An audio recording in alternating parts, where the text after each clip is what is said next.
You should be good now. Right. Hello, everyone. Welcome to the 2023 International E-Conference on Holocaust Studies. My name is Dr. Mehek Burza, and I'm the head of the Holocaust and Religious Studies in the Global Center for Religious Research, founded and headed by Dr. Darren Slade. Keep in mind that each of these presentations are video recorded, so the information presented here will be available free of charge to you for coming out and supporting us. So thank you for that. Now, for those attending live, feel free to use the chat box to discuss with other attendees or to ask questions as they come up. Our speakers will do their best to answer your questions at the end of their presentations. You'll also be able to unmute yourself at the end so that you can directly ask the presenter questions by your own. And with that said, it gives me immense pleasure to introduce you to our presenter, Iris Wu.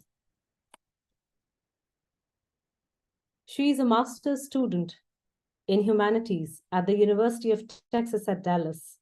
In her scholarly pursuits, she seeks to explore and articulate the idea of boundaries and limits, as well as humanities' endeavors to transcend these confines across various realms, such as historical periods and cultures. Iris is currently completing two master's theses, one exploring the role of technology in artistic endeavor, and the other comparing the historical, ideological, and spiritual influences in the narratives of the Holocaust and the rape of Nanking. Iris, over to you now. The floor is yours. Okay, thank you, Dr. Berza, for that introduction. So good afternoon, everybody, and thank you to everyone who is joining us today in the presentation. And let me share my screen and let's kick off the presentation. Okay.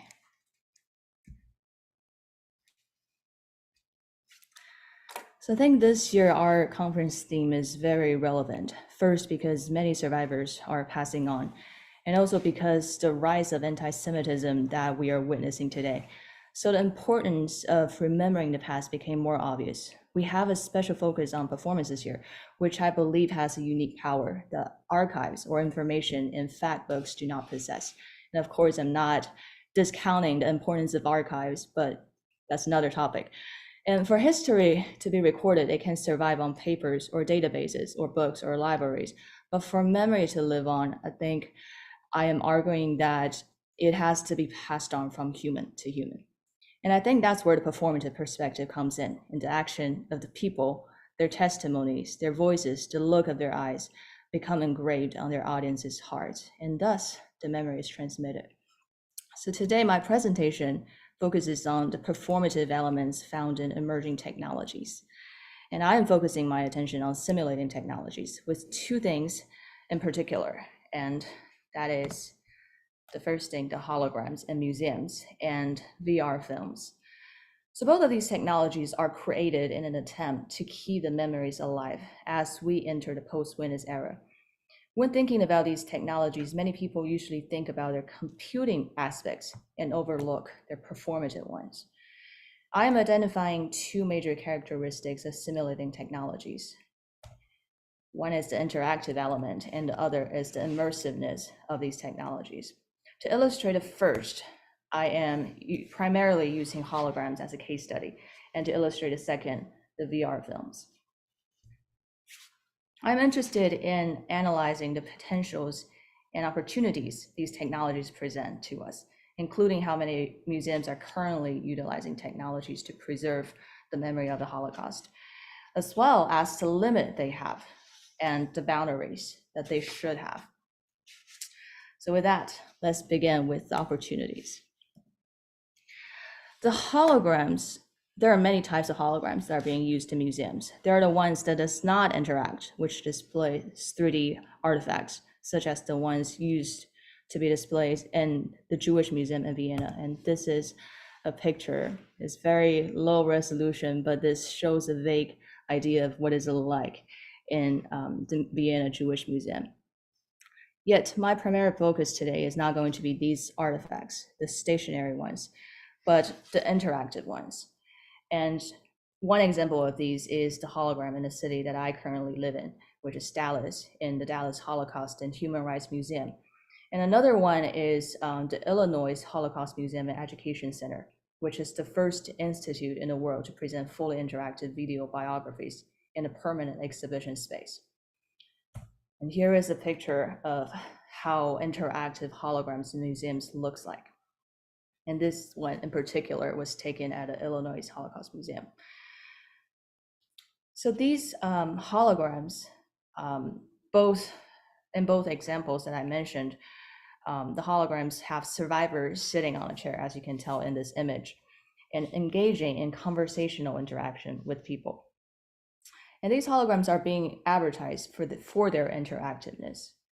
It is very understandable since the novelty of the technologies is a great attraction, especially to the younger generation.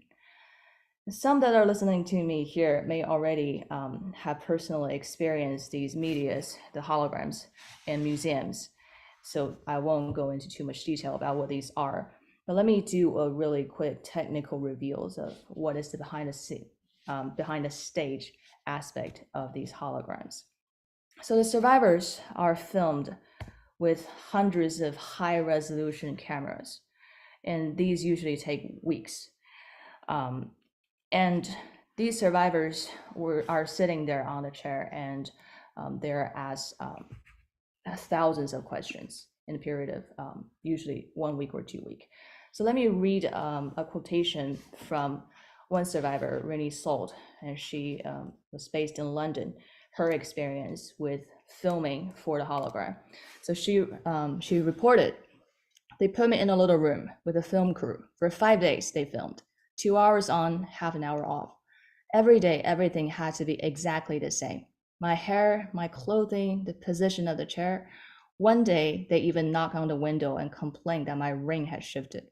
So you see the very meticulous, the very detailed attention to these filming.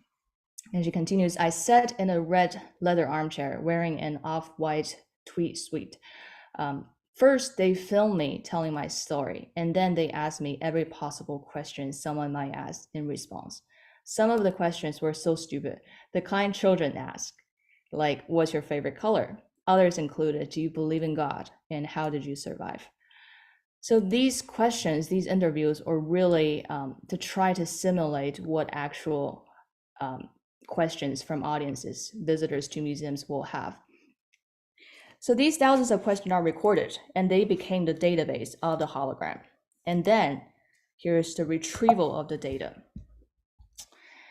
And here one reporter, Nalva Saffold, she wrote, the exhibit used voice recognition technology and machine learning to let visitors ask questions about survivors' World War II ordeals and hear answers that grow more relevant with time as the technology learns.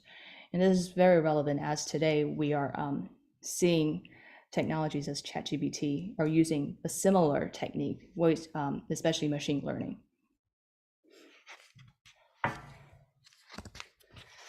And then let's go into the more performative aspect as we talked about the technical aspect. So here are some reports by people, especially younger students, who have seen the performances, I'm calling it performance, of the holograms, both at the Illinois Holocaust Museums. So this is the first one. It says a 12-year-old 7th grader named Lila. She said, "Amazing. I've learned about the Holocaust before from multiple people, but it's such a different experience hearing it from someone who went through it themselves." As Layla, hearing how it affected her life, it affects your life. And then to a second report, a 13-year-old 8th grader, Peyton Daly. She said, "I feel like it was very moving because I can't imagine this happening to me or any other people around the world. And I just feel like I don't want it to happen to others." That's the empathy part. And says Peyton, "I feel she such a brave person to be able to sit up there and explain her story to anyone and everyone who was able to listen to the story. I feel like that person was actually up there," says Peyton, "and I feel like I was actually talking to her." And a reporter, Howard Reich, he asked, that's precisely the idea of holograms, which is let me revisit, that the audience will feel like they're actually talking to the actual survivor. That's the ultimate goal. So herein lies one of the opportunities of the hologram and the capturing of multiple aspects of the person of the survivor. So this is the description of Reich speaking of the holograms of survivors. They appear to listen attentively, nods her head in recognition of inquiry, smiles occasionally, sometimes sounds close to tears, and always responds to warmth in her voice and tenderness on her face. So then one might ask, like how I did, seeing this as one of the main characteristics of the holograms, which is the vividness and the personal aspect of the survivors.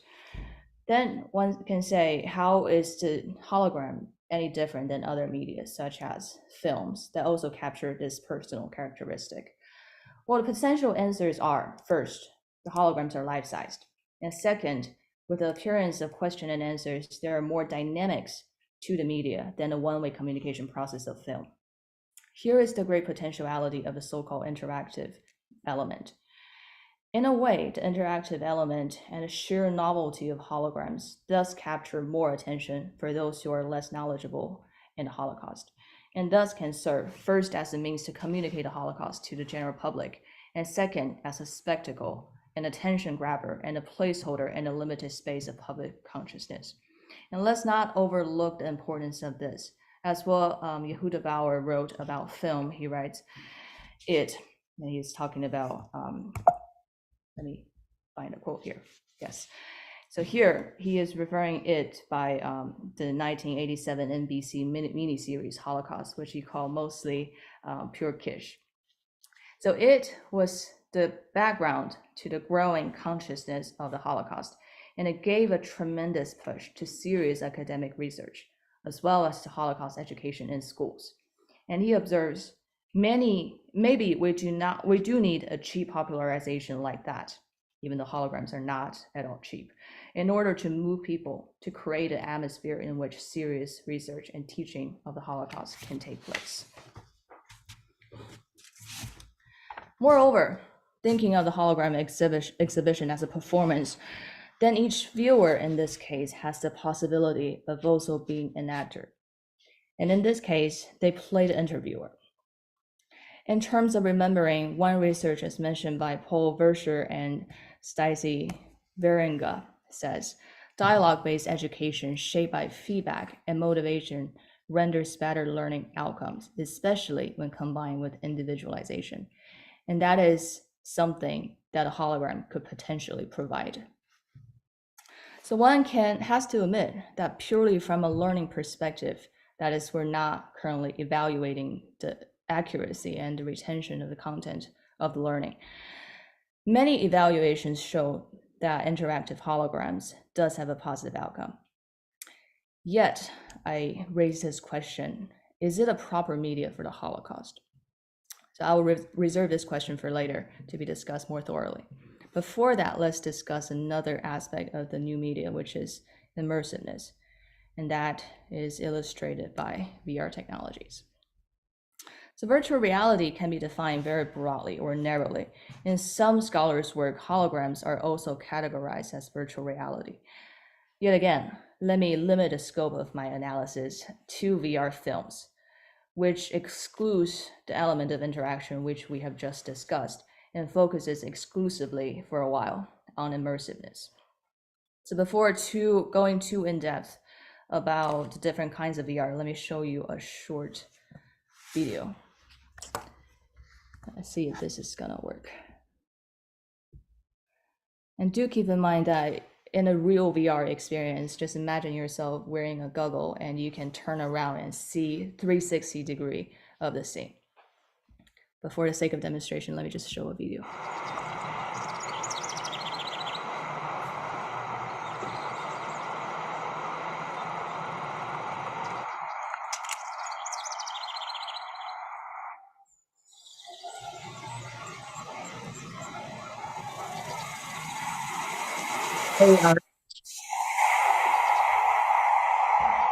Yes. Hey, are you supposed to be showing a video right now? Yes. Okay, can you start it over and you'll have to you'll have to share your screen to the video because we still just see the PowerPoint. Okay. Then let me try to share again. Sorry about that. Let's see. Okay. Can everybody see the video now? Yeah, would you mind starting it at the beginning? Absolutely.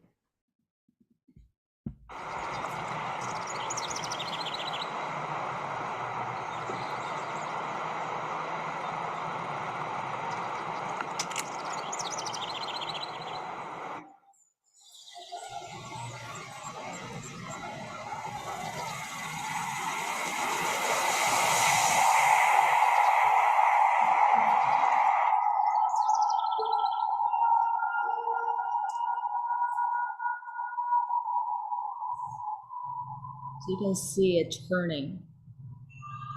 And with the VR headset, you can initiate each turn.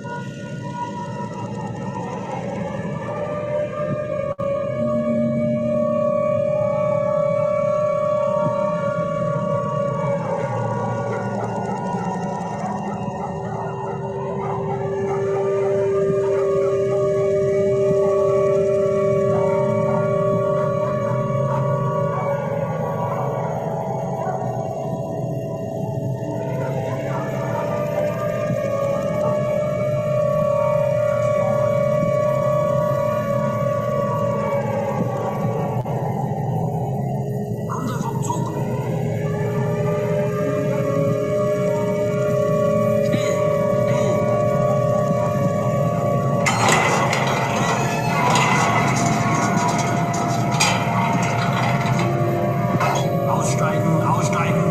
Bitte dahin. Los, vorwärts. Bewegung, Bewegung. Schnell. Bitte dahin.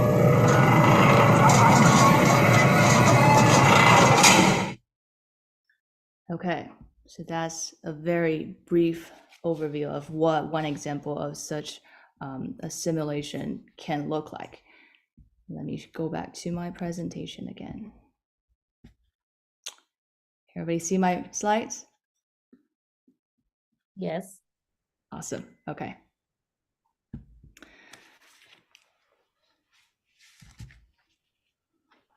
Okay, so what I've just shown is what I frame as one approach to VR technologies. And in this approach, the viewer takes on the experience of the witness. As you can see, it's a first person point of view, and you're turning as if you're moving into Auschwitz. And the goal of this approach is to turn the viewers into primary witnesses.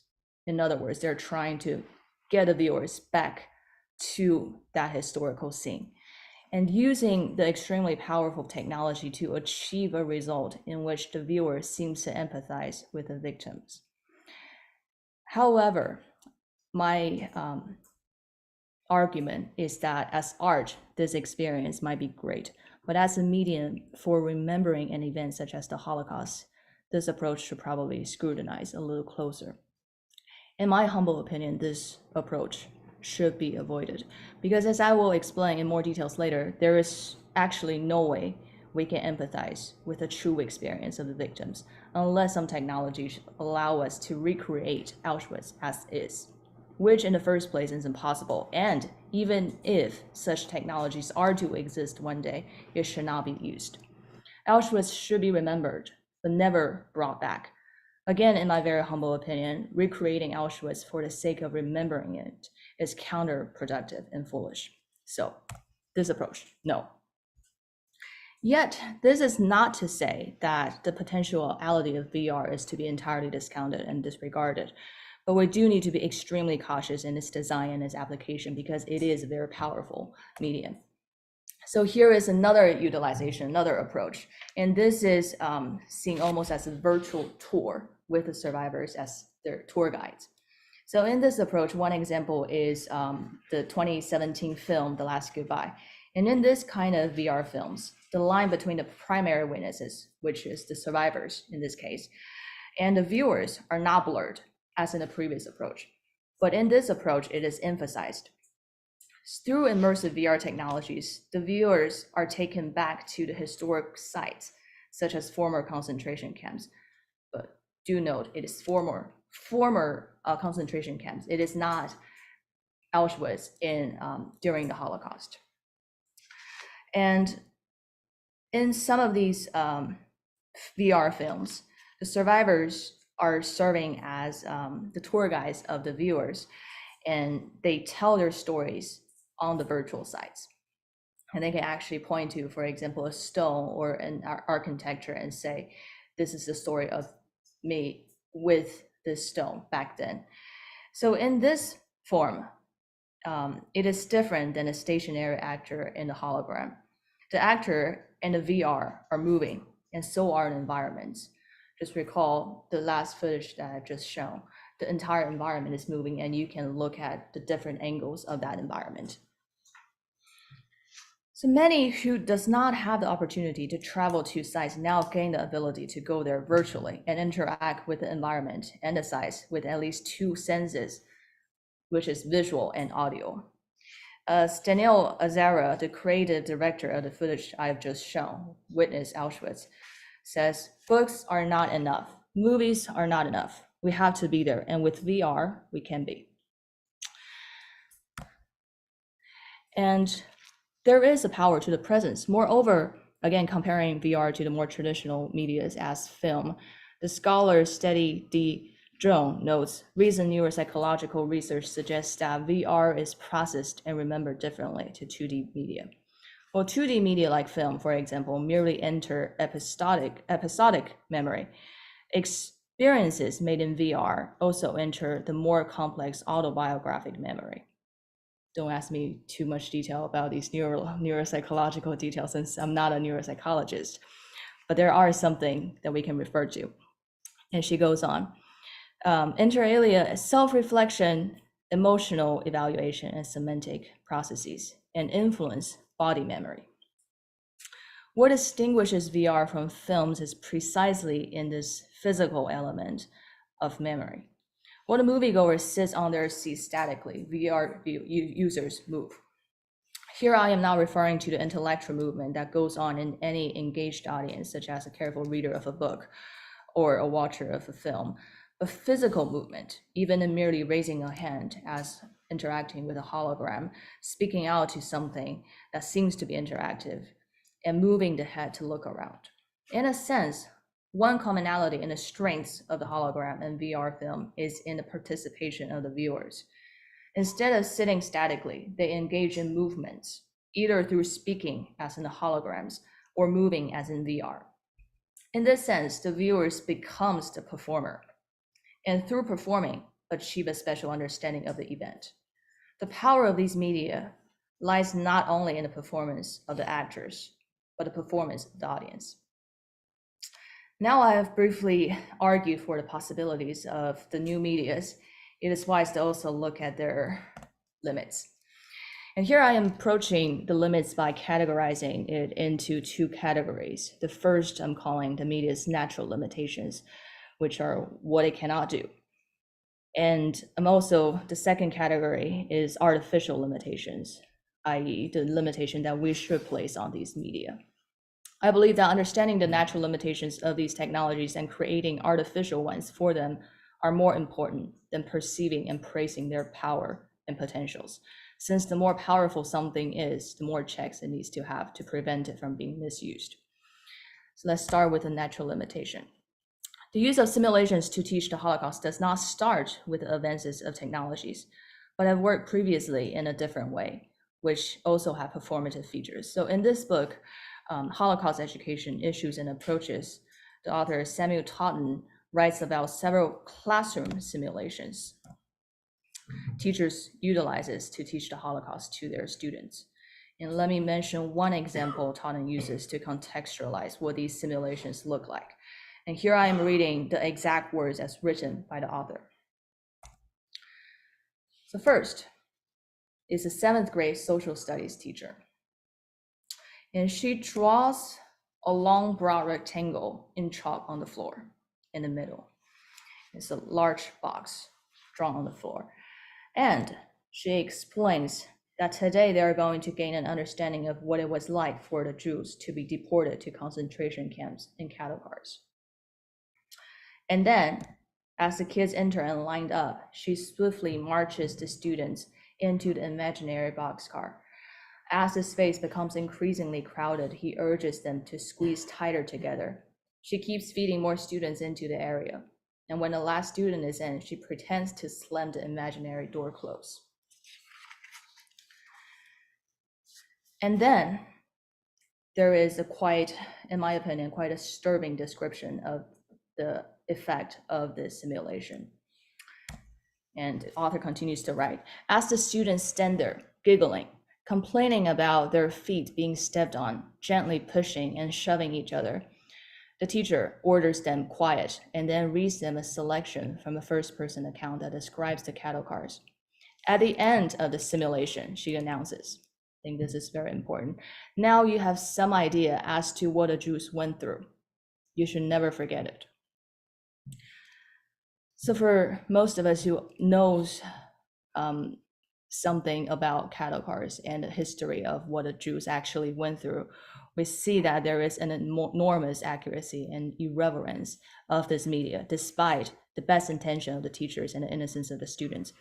And the cliche of you should never forget it of such activity has turned the Holocaust into something of a cliche. And this is a simulation. It also has a performative element.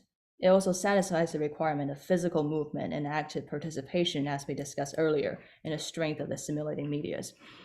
Yet, did a student really understand the Holocaust? I think no, far from being it.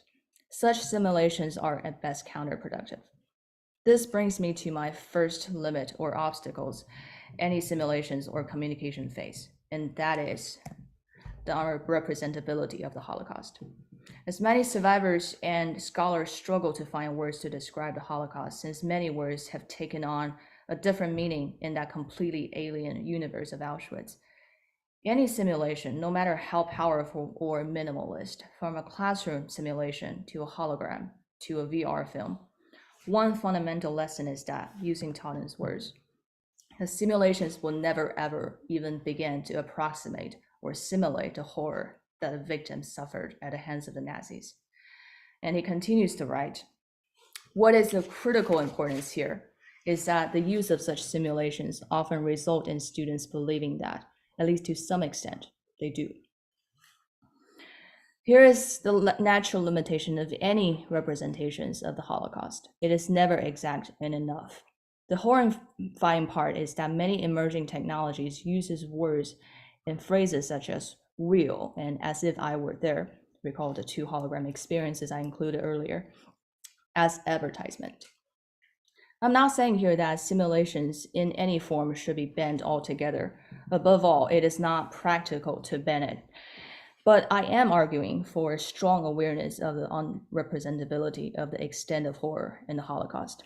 Let us admit and emphasize the fact that, using Elie Wiesel's word, just as no one could imagine Auschwitz before Auschwitz, no one can now retell Auschwitz after Auschwitz. The truth of Auschwitz remains hidden in its ashes. Only those who lived it in their flesh and in their minds can possibly transform their experience into knowledge. Others, despite their best intentions, can never do so. I am suggesting that despite all concerns of practicality, I do understand that there are some marketing elements, considerations that I'm not able to address. But at least in theory, the first step in using these technologies while representing the Holocaust, which is unique, unlike other possible subjects, is not to praise its virtues, but to acknowledge its failings. Now let us resume in to the technologies we're focusing in this presentation. Though carefully designed and created technologies overcome many obstacles that are present in other medias, they still each present a partial vision. Just to name one concerning the holograms, Susan Abrams, the CEO of the Illinois Holocaust Museum, told reporter Nova Safo that audiences feel even more comfortable asking their questions to the hologram because they're not worried that they're going to hurt someone's feeling or make them upset. And so this has really been a powerful tool. Well, it is true, it is a powerful tool, but I personally disagree that even though this is useful to some extent, it is seen as a virtue of holograms. The holograms, despite the best intentionalities, have the possibility of making speaking about a trauma of the Holocaust seem so easy that it does not do justice to the many survivors who could not even find words to speak about what they have experienced. As for VR technologies in general, scholar Corey Schultz very convincingly argues that VRs, instead of encouraging user empathy, actually suppress it. This is because, according to Schultz, first, since the digital avatar is a form normally associated with games and play, participants may consciously or subconsciously test the limits of this interactive technology and thus engage with the avatar in ways that were unintended. Second, people use vocal comments to interact with the avatar, such as virtual assistants found on personal digital devices. One example of this is Siri, for example, and thus do not communicate as equals. And third, the virtual witness's uncanny appearance and combines elements of real and unreal is effectively disturbing. And with this, one can refer back to the uncanny valley effect. Schultz has a point. The role of the media in our culture today generates a false contextualization of these technologies as not intended. There is indeed a built-in attraction to these media, for sure, as Schultz goes on to write. Perhaps by using these newer interactive media technologies, there is a desire to attract a more youthful demographics, not through the meaning of the virtual witness, but its media. But as Verscher and Varenga suggest, knowledge is constructed and predicted on prior action and experience. So theologically, one's experience of media, if the attraction is solely in the media and not the content, is easily influenced by their previous experience with that media. Following this logic, it is possible that someone who has played a virtual reality video game might take a VR film of the Holocaust as yet another game. And now let's quickly discuss the artificial limits that should be established for these medias. Here I am using the works of the French philosopher Jean Baudrillard, especially what he called the precession of the simulacra, to guide my discussion. He wrote well before the advances of VR or holograms, but I find his ideas still relevant to our discussion. Baudrillard writes what he calls the 4 successive phases of the image. The first, he calls it, is the reflection of a profound reality. The second, it makes and denatures a profound reality. The third, it masks the absence of a profound reality. And the fourth, which he calls the simulacra, it has no relation to any reality whatsoever. It is its own pure simulacra. So for our presentation today, I, perhaps inaccurately, but I translated this 4 phases of precession into the language of simulating technologies of the Holocaust.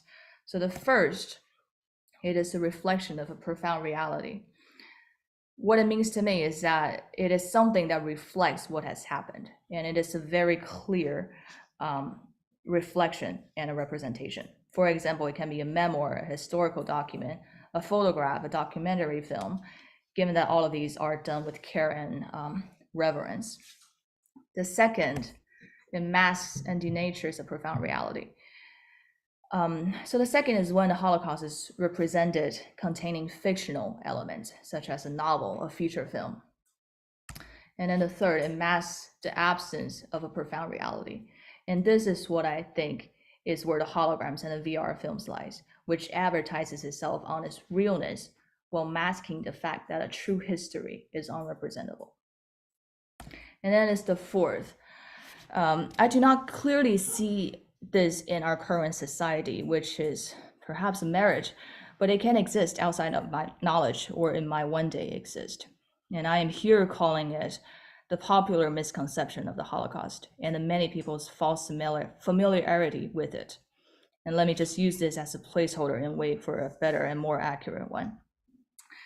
Baudrillard himself wrote about the Holocaust and the media, but in his time in the form of television, since many of the hologram and VR technology were not ready at his time yet.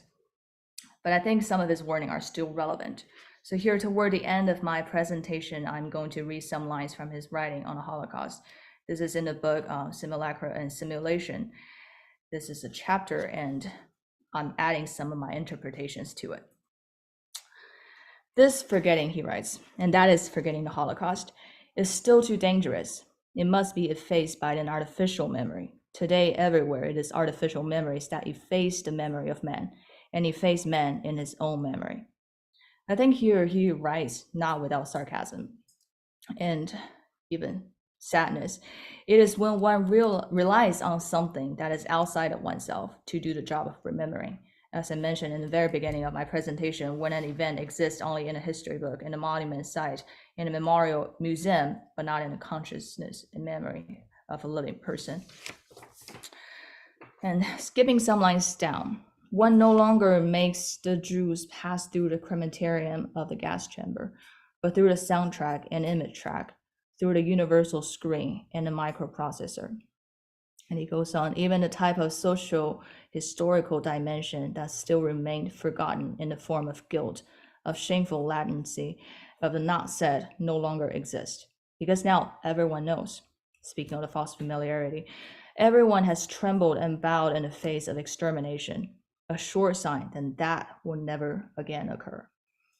I see a very tragic resemblance of this to our previous example of classroom simulation, when the teacher at the end said, "This should never be forgotten." Well, that is true, but that false familiarity of that cliche has really counterproductive aspects. So now let me officially close by this. Context matters.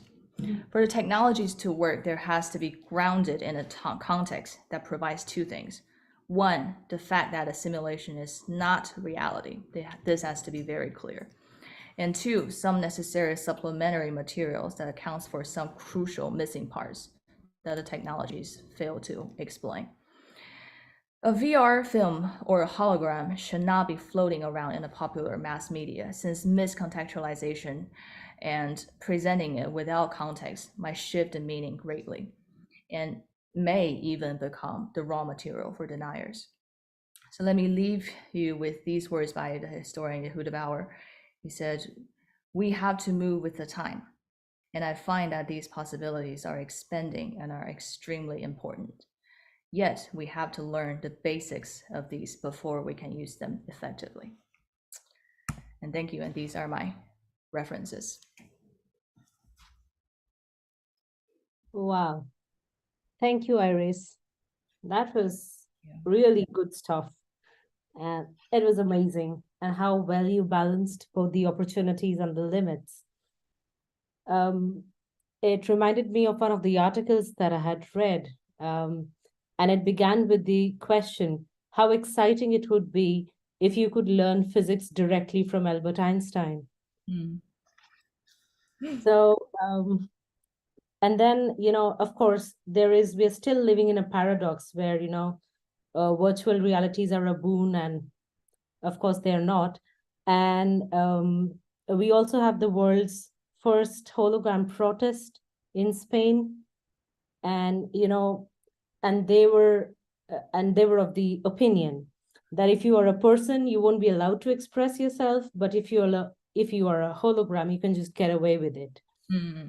So I wanted your opinion on this, that do you think that now that we are moving with all this technical stuff, we are kind of moving to a virtual Holocaust memory? And if yes, how would it change the way we learn about the Holocaust? I think that's a great question. Well, first of all, like I mentioned, I'm not arguing for the total ban of these virtual technologies.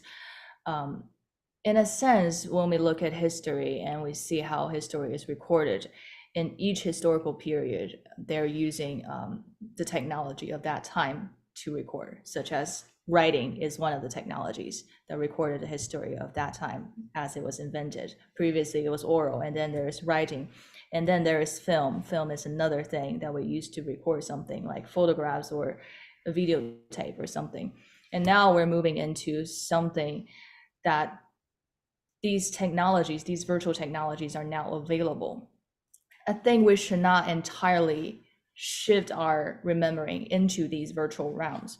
I think that will be, I use the word counterproductive so many times, but I think there's no better word for me to refer to this. But I also think that that space that virtual reality opens up should not be left untouched by the Holocaust scholars, because many other people are using that powerful media to do other things. So I think like my closing quotation by Yehuda Bauer really speaks a lot, that we had to move with the times. It is almost like we're compelled by the trend to move forward.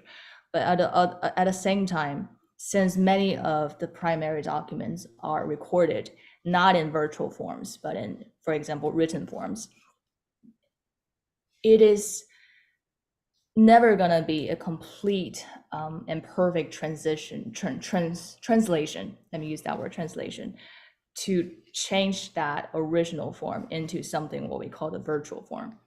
So I think my opinion is that if something, a primary document is created in these virtual media, such as the holograms, then I don't see a reason of banning it, since it is also very important archival information. But if it is recorded in other medias, then I think we should be careful in translating that into these virtual medias. I'm not sure if that answers the question. Absolutely true. Yes. Very true. Wow. Thank you. Thank you. Yes, I think Darren. Yeah.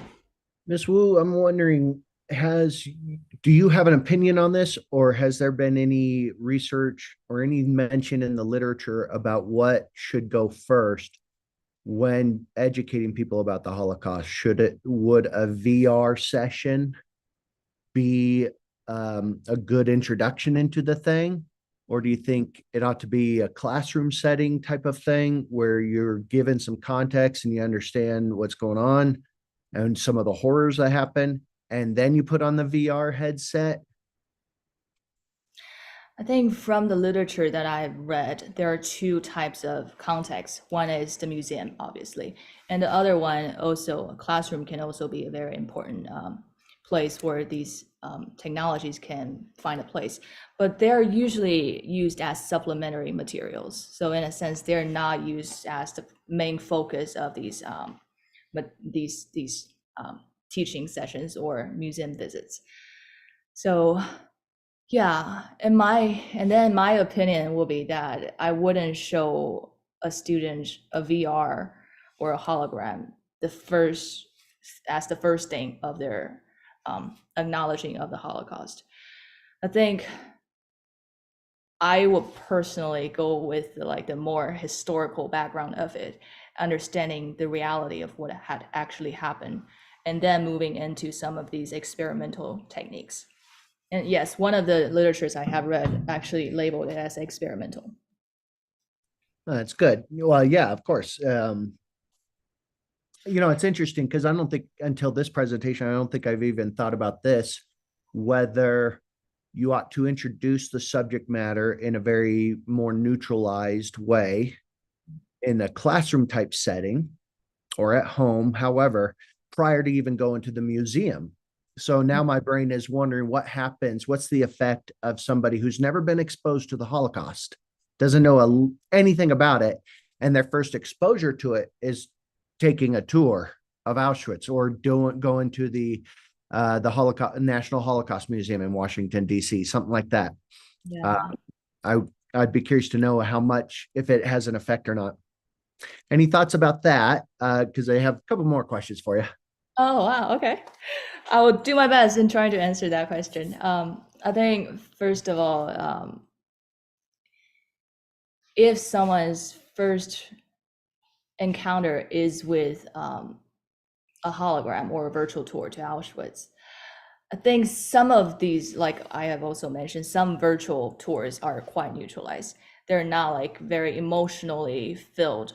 They're just simply taking a tour into, okay, what does a historical site look like?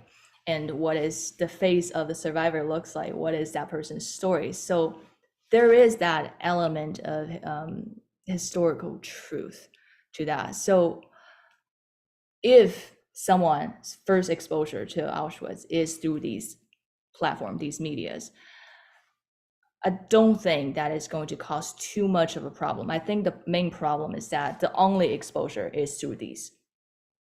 So the order of things, I haven't pondered too much on that, but what I have indeed pondered about is the context, which is the things that surround, that are juxtaposing around these experimental medias. But that's a great question. I should do more research on that. Is there any thought to, is there any reason not to ever do a VR in terms of it might just traumatize somebody too severely or something like that? Is there a way that people might just be victimized themselves through a VR? And is that one of the big concerns? It's one of the concerns. I think victimization through VR is what I mentioned, which is the first approach of virtual reality that I just said no. And that is, first of all, the victimization of that person who did not experience Auschwitz, but experienced a traumatized representation of it, is not actually understanding the victims, the actual victims of Auschwitz. So there is a gap in between that. That's the first thing. And I think in terms of traumatizing representations through VR, I don't think a lot of developers, I haven't heard of any developers who have created an experience that is so traumatizing that is rated R or some like adult level or something like that. I've never heard of something like that, just because how difficult the subject is. So I think, like in the video, the footage I showed, there is almost like a cartoonish touch up of that. So that kind of levels off the uncanny valley effect.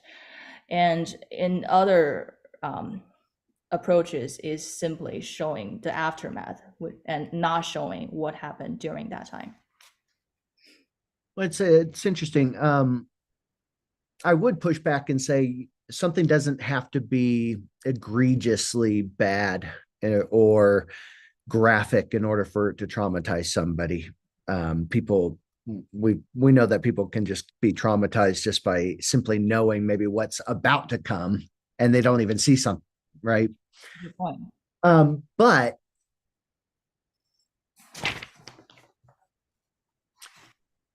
I do wonder. I think part of my concern,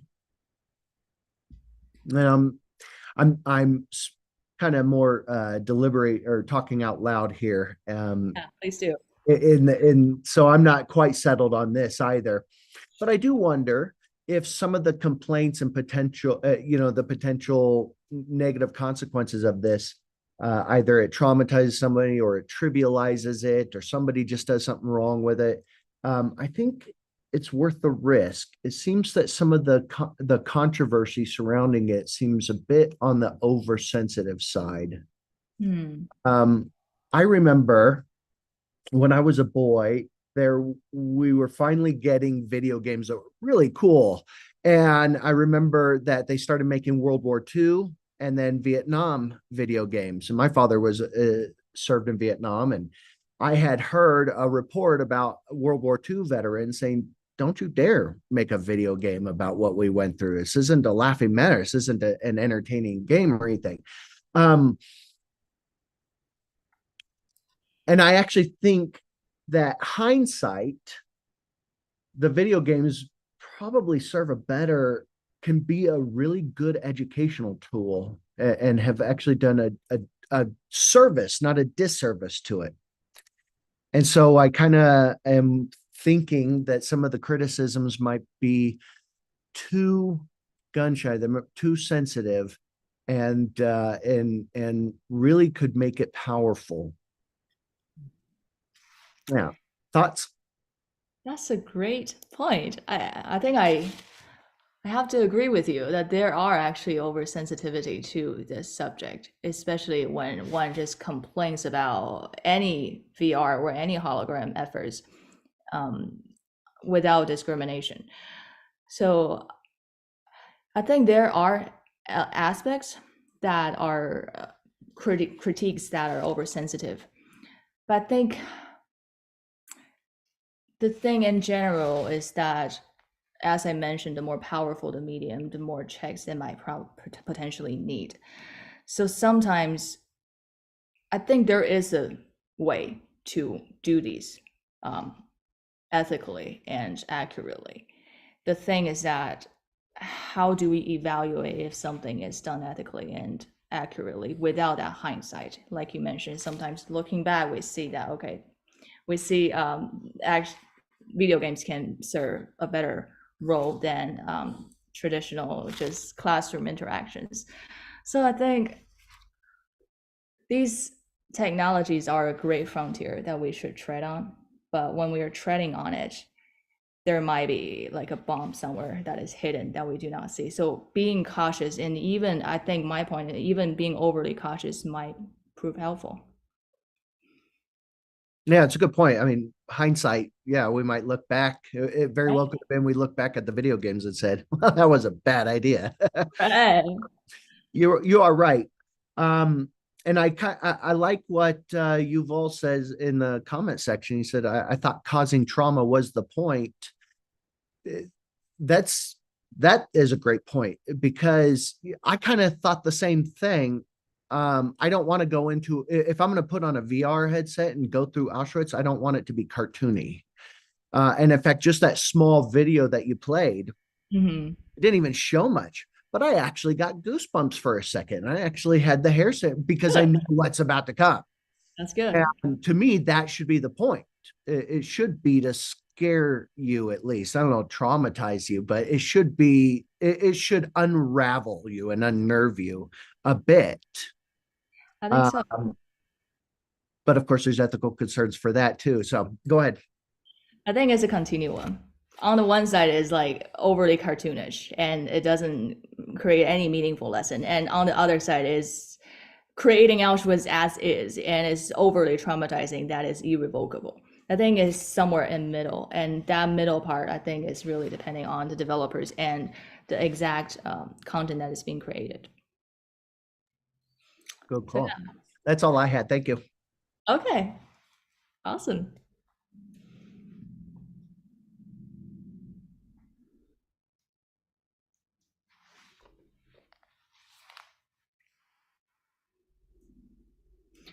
Dr. Burrs, I think you're muted. Thank you. It also reminds me about the Digital Holocaust Museum that Luke Bernard is developing. And that's off to a great start as well. But again, you do have to strike that balance in order to foster the right amount of emotions from people. So any further questions? That was a great discussion.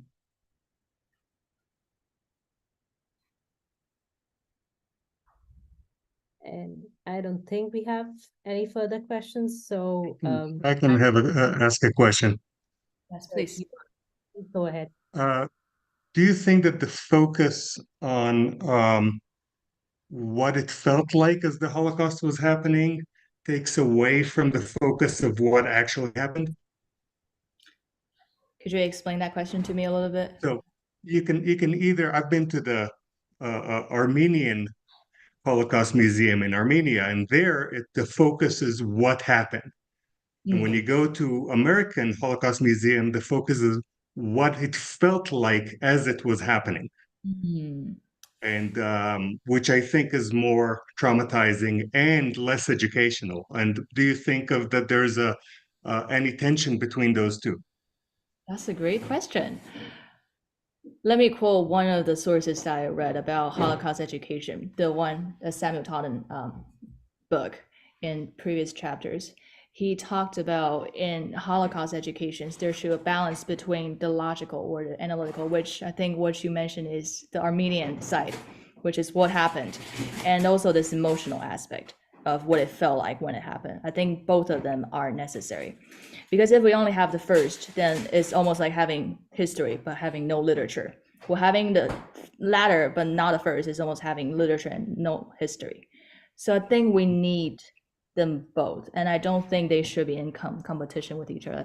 I think they should go in hand. Okay, thank you. Yeah, thank you. That's a great question. Great. Thanks, Yuval. That is interesting though. I want to kind of piggyback on that because yeah, if it doesn't have that emotional aspect to it, does it become personal? Does it internalize in somebody? And that's the interesting thing here, because it seems to me that that's where we run the risk of doing something unethical, is when we attempt to internalize something like the Holocaust. And I see it going bad in a number of ways. One is that somebody internalizes it, knows that they themselves could have been murdered because they are Jewish, Jehovah's Witness, they're gay. And so they develop that victimhood mentality, maybe knowing maybe some of their family had been part of it. Or they become too paranoid and suspicious. There's an anti-Semite behind every bush kind of thing. And then at the same time, if you internalize it, does it make you nihilistic? Does it make you really pessimistic about the world and about humanity? But not to not internalize it, and you're just teaching some of the facts, real bare minimum stuff. Are you doing your job as an educator? Yuval, do you have a thought Well, about? I'm gonna talk about it for an hour tomorrow. So You want me to just okay? I mean, I can uh, um, uh, talk about it, but it's a very, very, I think, complicated subject. I'll just say that with the emotional impact, the problem I see is that it can be used in many, many different ways to come to many different conclusions that are contradictory. There can be, you can make it an argument that the Jews need to only marry other Jews, or that Jews need to only marry non-Jews. You can argue, you can make it an argument for, Israel as an ethnic state, or against Israel as an ethnic state. You can make an argument for war and against war. So I think that it's just especially with the emotional manipulation impact, it just becomes extremely potent, and it can be taken to a good direction or a bad direction, and we just need to be aware of the danger of the possibility of it being taken to a bad direction. Yeah, absolutely. I think, let me chime in on one last note about the emotional side of it. I think one psychological source that I read about emotional aspect is that overly emotional reactions can actually hinder memory. So I think that's something that I didn't think about. I was thinking the otherwise. Like emotion, actually, I thought that it helps us to remember something, but actually emotions hinders that memory. And I think that's It hinders the detail the detail. of the memory, but it might Yeah, be more salient in your past, but you just don't remember any details. But it might, right, it's aspects of it. Yeah. right. That's so true. All right. Thank you. Thank you. Thank you for that, I would say, immersive lecture. Thank you. I'll let you have the last word, Iris. Go for it.